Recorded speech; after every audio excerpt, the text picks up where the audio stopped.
Hola, les doy la bienvenida a una nueva clase de historia. Hoy continuamos analizando las características de los pueblos que vivieron en la Mesopotamia asiática. En otro video ya hemos visto sus características geográficas, cómo se organizaron políticamente y la importancia del Código de Hammurabi.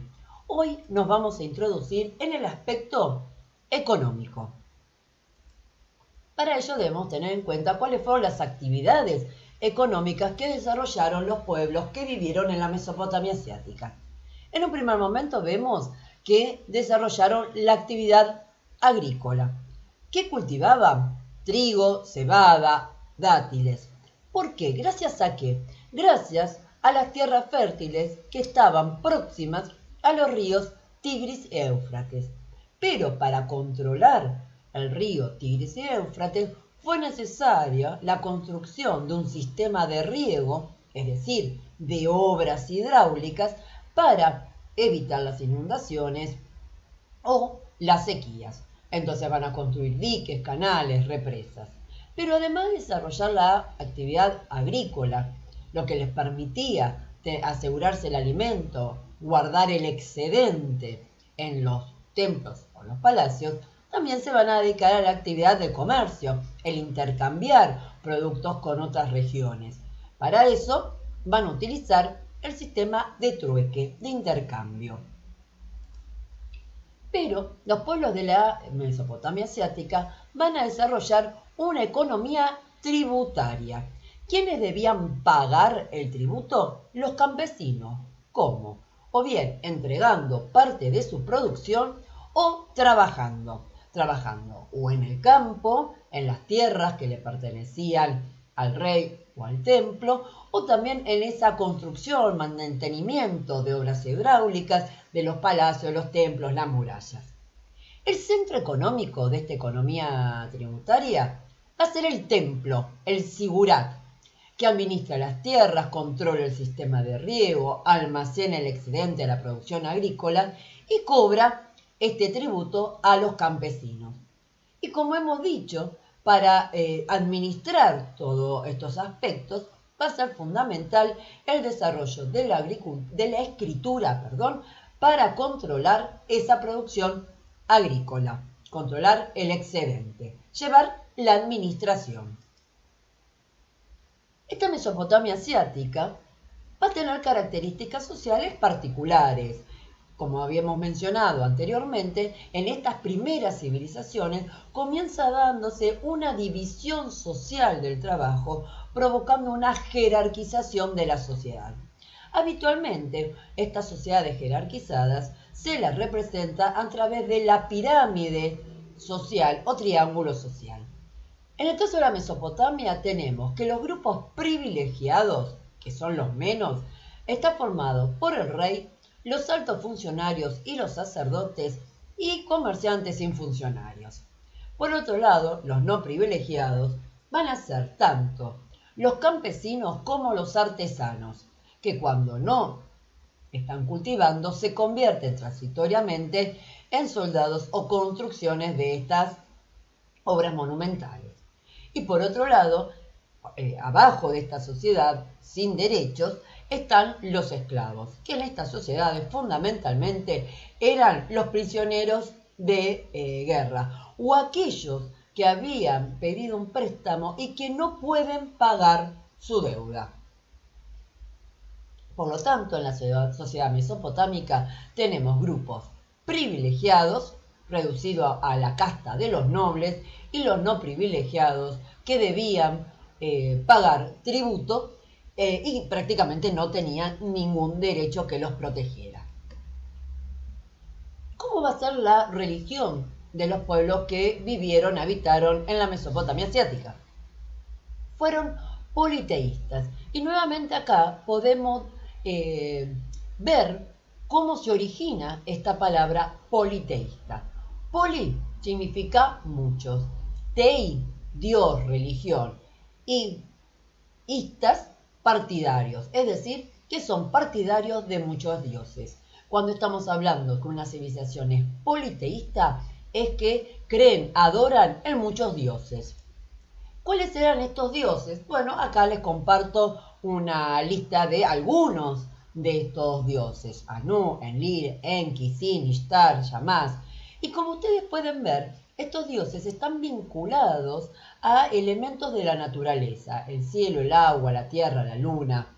En este caso la fertilidad, el sol. Son todos aquellos elementos con los que los pueblos de la Mesopotamia viven y necesitan para desarrollar sus actividades económicas y poder sobrevivir.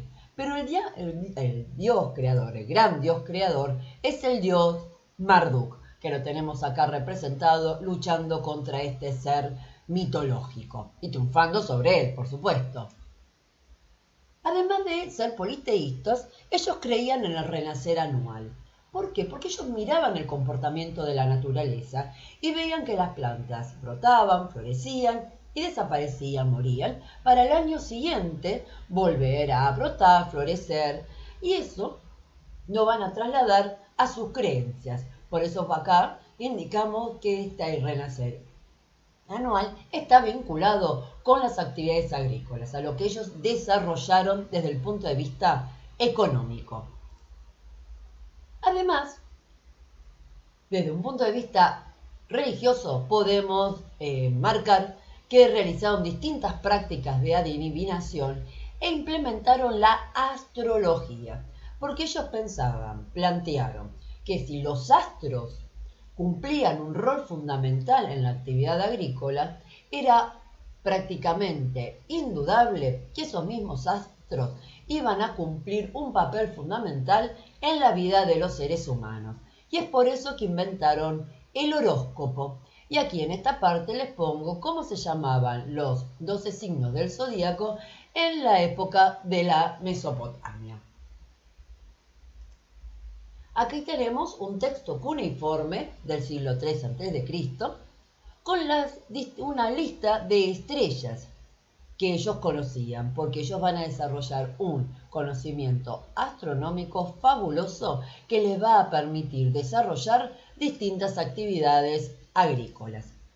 Nuevamente tenemos una representación del Sigurat, que dijimos que era un centro religioso, económico y científico, y acá tenemos una representación 3D de este templo, del gran templo de Ur.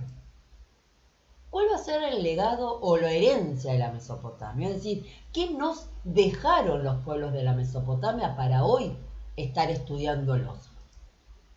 Desde un punto de vista político, es a donde surgen los primeros estados y además esta necesidad de regular la sociedad a partir de normas de convivencia, normas legales, es decir, el primer código, uno de los primeros códigos, así verdad, escritos a través de la obra del rey Hammurabi. Es por eso que se lo conoce como el Código de Hammurabi.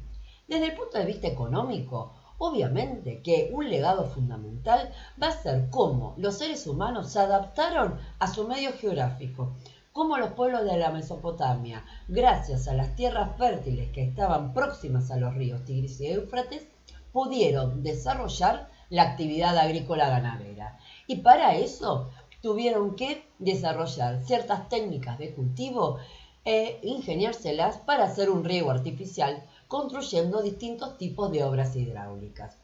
Vinculado a ello tenemos que ver el legado arquitectónico, ya que en la Mesopotamia no contaban con piedras. Van a reemplazar la piedra para las construcciones con ladrillos que hacían del mismo barro que obtenían de los ríos Tigris y Éufrates, utilizando la arcilla que había próxima a los ríos. Y además la construcción de ciudades fortificadas con rampas, puertas de accesos y almenas para proteger a los soldados que controlaban, que protegían a las ciudades fortificadas. Y desde un punto de vista científico, la invención de la escritura, como la escritura cuneiforme sobre tablillas de arcilla, como insisto, no tenían piedra, ellos lo que van a utilizar es el material que les proporcionaba el río, la tierra de arcilla, esperaban que se secara y quedaba registrada esa escritura, y el desarrollo de la astronomía, elaborando un calendario de 365 días con 12 meses. Aquí tenemos la escritura jeroglífica, como era al principio un dibujo, un pictograma, cómo fue la escritura que desarrollaron los pueblos asirios y aquí el significado, para que vayan viendo la transformación de la escritura. Fíjense, Huerta, cómo se representaba con los simbolitos que yo también les compartí, los iconos que les compartí, cómo fue transformándose con los asirios. ¿Para qué era empleada esta escritura cuneiforme? Bien, para, por ejemplo, hacer recibos donde se constaba actividades comerciales, hacer la compraventa de propiedades. Tenemos también que llevaban cálculos matemáticos sobre las superficies y perímetros de los campos, conos fundacionales que se ponían en la parte inferior de los muros que se iban a construir, indicando quién era el rey que había ordenado esa construcción. También se han encontrado tablillas con ejercicios escolares, donde los escribas estaban ejercitando y aprendiendo esta escritura, poemas, recetas de comidas, relatos, como habíamos remarcado desde un principio, la necesidad de llevar la contabilidad, y los cilindros y los sellos donde distintos funcionarios marcaban que ese documento lo habían elaborado ellos. Por lo tanto, era un documento oficial. Aquí tenemos en este muro con los ladrillos para que vean cómo quedaba graficada esta escritura cuneiforme. Aquí tenemos un muro de ladrillo que a lo largo del tiempo y la erosión que han sufrido hoy se encuentran deteriorados. Y acá tenemos una perspectiva del río con sus tierras fértiles. En este video hemos intentado desarrollar las características de los pueblos que vivieron en la Mesopotamia asiática. Espero que les haya resultado de utilidad. Nos estamos viendo. Saludos, la profe Paola.